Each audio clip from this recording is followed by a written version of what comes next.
Thank you very much, Mr. President, Mr. Commissioner, colleagues.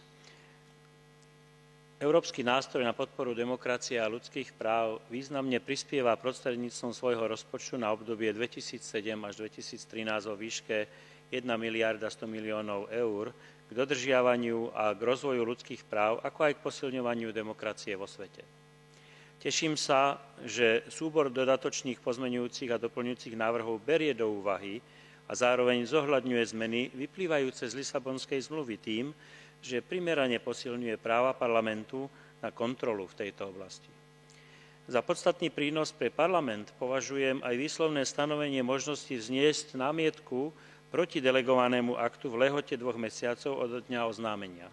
Posilnenie právomoci Parlamentu podľa môjho názoru napomôže k tomu, aby sa tento nástroj stal pružnejším, spĺňal nové požiadavky stanovené v zmluve o fungovaní Európskej únie a lepšie čelil význam spojeným s ochranou ľudských práv a demokracie vo svete.